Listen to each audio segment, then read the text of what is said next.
Netaji Subhash open university থেকে পিজিবিজি part 2 এর 5 নম্বর পেপারের লাইভ অ্যাসাইনমেন্ট এক্সাম থেকে সংগ্রহ করা প্রশ্ন উত্তরগুলো আমি প্রশ্ন উত্তরগুলো তোমাদের বইয়ের সাথে মিলিয়ে দেখিয়ে দিচ্ছি, যাতে তোমাদের পরবর্তীকাল কোনো রকম প্রশ্ন উত্তরে ভুল না হয়। সুখ না দুঃখ রামেন্দ্র সুন্দর ত্রিবেদীর এই প্রবন্ধটি কোন পত্রিকায় কোন সংখ্যায় প্রকাশিত হয়েছিল? উত্তর সাধনা, মাঘ 1999 বঙ্গাব্দে। তো এটা আমরা বইয়ে দেখে নেব। এই প্রশ্নটি কিন্তু বইয়ের 41 নম্বর পাতায় কিন্তু উত্তর দেওয়া রয়েছে।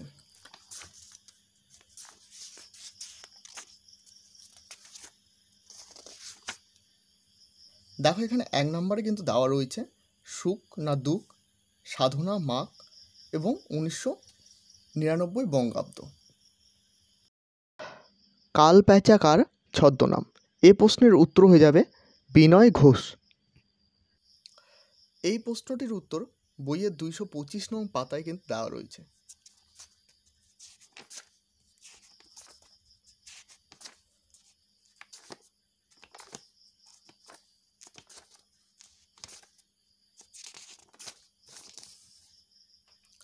দেখো এখানে দেওয়া রয়েছে বিনয় ঘোষের বিশেষ কৃতি কালপেঁচা ছদ্মনামে তিনি বেশ কিছু রম্য নিবন্ধ রচনা করেছিলেন। আমি কহিলাম অনুভব ক্রিয়া মাত্রই সুখের, আমি কে? এ প্রশ্নের উত্তর ভূতনাথ বাবু। এই প্রশ্নের উত্তরটা 33 নং পাতায় কিন্তু দেওয়া রয়েছে।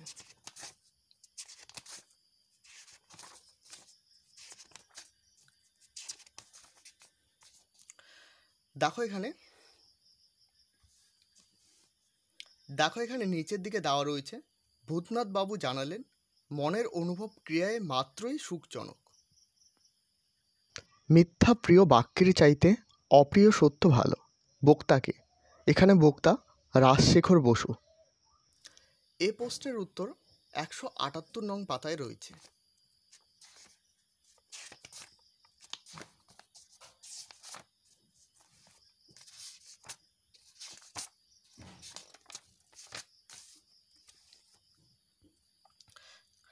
দেখো এখানে বলা হয়েছে মিথ্যা প্রিয় বাক্যের চাইতে অপ্রিয় সত্য ভালো।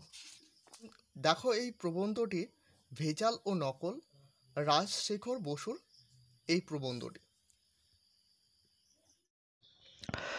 আমরা সেই কথাকে সত্য বলিয়া বিশ্বাস করিতেছি। কথাটি কী ছিল? বাঙালি জাতি ভাবপ্রবণ জাতি। এই প্রশ্নটির উত্তর 195 পাতায়। এখানে দেখতে পাচ্ছ বাঙালি জাতি ভাবপ্রবণ জাতি, ইহা সত্য বটে। শব্দ ও অর্থ সহিত বা মিলিত হলে কাব্য হয়, অর্থাৎ শব্দার্থ সহিত কাব্যম কথাটি কে বলেছিলেন?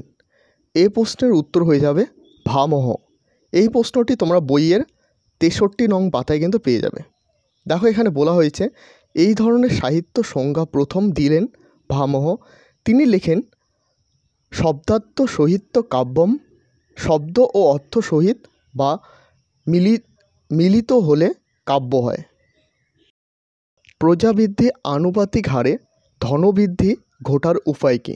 এ প্রশ্নের উত্তর দেশীয় লোকের দেশান্তরে গমন এবং বিবাহ বৃত্তির দমন উভয়ই ঠিক। দেখো এই প্রশ্নের উত্তর তোমরা বইয়ের 17 নং পাতায় কিন্তু পেয়ে যাবে। দেখো এখানে রয়েছে প্রথমত দেশীয় লোকেদের কিছু অংশ দেশান্তরে গমন, দ্বিতীয়ত বিবাহ প্রবৃত্তির দমন। কৌতুক হাস্যের মাত্রা প্রবন্ধের কথক কে? এ প্রশ্নের উত্তর ভূতনাথ বাবু। দেখো এই প্রশ্নটির উত্তর কিন্তু তোমরা বইয়ের 32 নং পাতায় পেয়ে যাবে। দেখো এখানে পরিষ্কারভাবে লেখা রয়েছে ভূতনাথ বাবু নতুনভাবে কৌতুক হাস্য সম্পর্কে মতামত ব্যক্ত করেন। কৌতুক হাস্যের মাত্রা প্রবন্ধটি সেই অভিমতে অনুলিপি। মানুষের সৌন্দর্য অনুরাগ এক ধরনের নেশা বলার কারণ কি? এ প্রশ্নের উত্তর কোনোটি নয়। এই প্রশ্নটির উত্তর তোমরা বইয়ের 48 নং পাতায় কিন্তু পেয়ে যাবে। দেখো এখানে পরিষ্কারভাবে লেখা রয়েছে মানুষের সৌন্দর্য অনুরাগ আসলে এক ধরনের নেশা, এর কোনো প্রত্যক্ষ উপকরণ নেই। সাহিত্যক ও রূপক নির্ভর গদ্যের পার্থক্য কে দেখিয়েছেন? এ প্রশ্নের উত্তর ইয়াকবসন। এই প্রশ্নটির উত্তর তোমরা বইয়ের 75 নং পাতায় কিন্তু পেয়ে যাবে।